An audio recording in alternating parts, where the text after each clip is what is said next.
Mr. President, on a separate topic, as I reflect on my time in public service, I've been thinking about the issues that have meant the most during my career.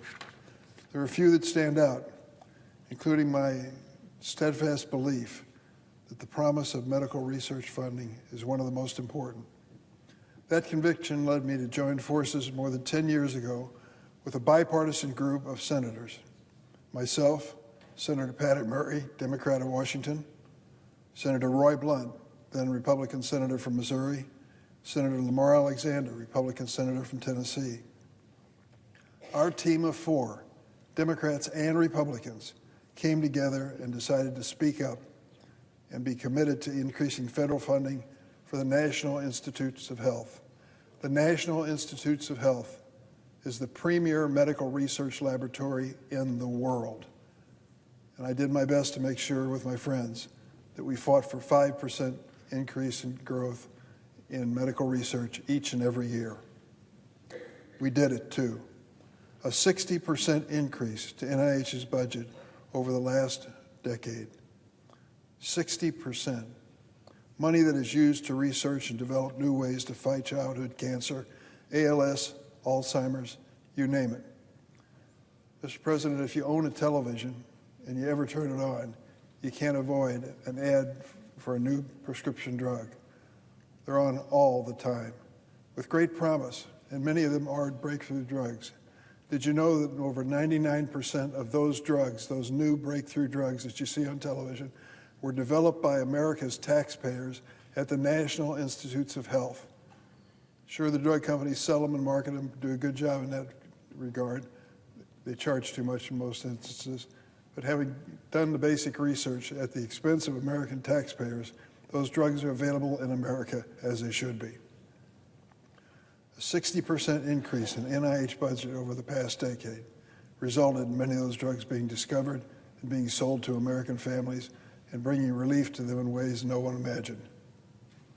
That progress and the hope it brings to patients and families is why I am absolutely dismayed to see how President Trump has dismantled medical research in America during his first 100 days in office.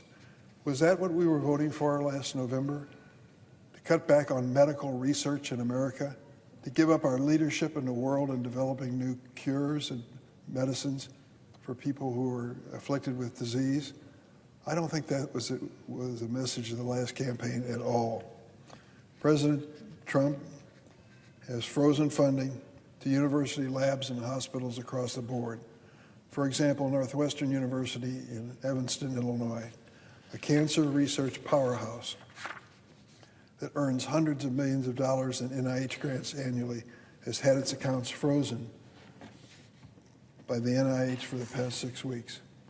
This chart gives you an indication of what this freeze in funding means. Take a look at the numbers for funding for competitive grants in medical research. President Biden, first term President Trump, President Obama, and now down at the bottom, President Trump in his current term. We need people to speak up in Congress, in the Senate, in the House, Democrats and Republicans. Silence is not acceptable. The amount of funding awarded in Trump's first 100 days is dramatically lower than past years, with more than $2 billion in research funding being held up so far this year. $2 billion isn't just lost opportunity, but it discourages researchers from staying on the job, breaks their will to continue to dedicate their lives to finding cures for things that we in America view as dangerous.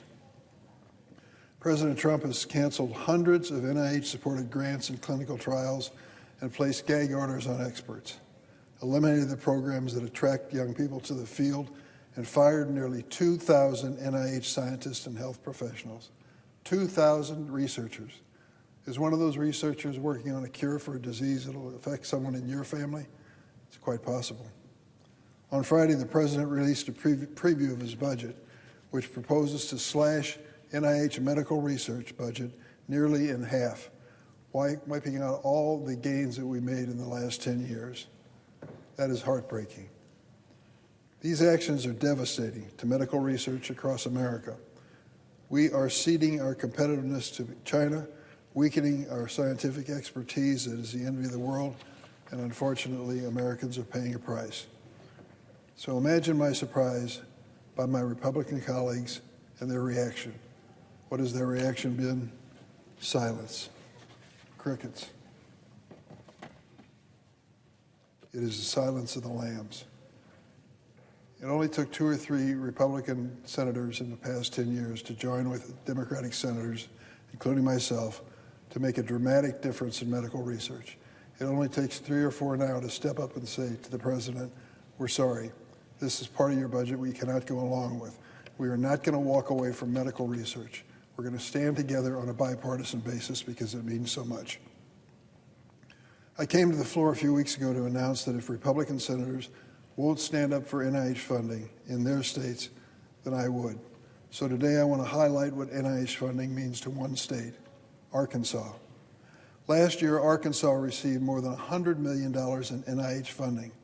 That supported more than 1,500 jobs and generated nearly $300 million in economic activity. Among the top funded NIH institutions were the University of Arkansas System and Arkansas Children's Hospital in Little Rock.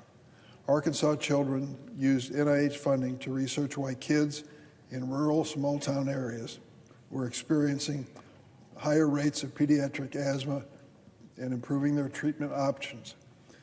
They also used in Arkansas NIH funding to research how to limit the long-term negative impact of chemotherapy for kids with leukemia. Is that important to you? If a member of your family was afflicted by asthma or needed chemotherapy, it would be critical. I won't speak for either senator of Arkansas, but helping pediatric cancer survivors and asthmatic kids in small towns sure seems like something worth fighting for. And I hope that the senators from Arkansas agree with me. This is a serious mistake for President Trump to cut the funding for that kind of research. I look forward to working with those senators if they want a bipartisan effort to restore this medical research in Arkansas. Last week, the Senate Appropriations Committee heard testimony from a mother whose child beat cancer, thanks to NIH-funded clinical trials and treatment. It was a great testimony by this young lady who brought her little girl with her, 5-year-old little girl with her. Here's what she said, and I want to quote her. Cuts to medical research are not just numbers on a spreadsheet. They are stolen chances, unfinished stories, and futures left unrealized. I plead with my Republican colleagues, break your silence. Let us work together to ensure the chances for medical research are not stolen.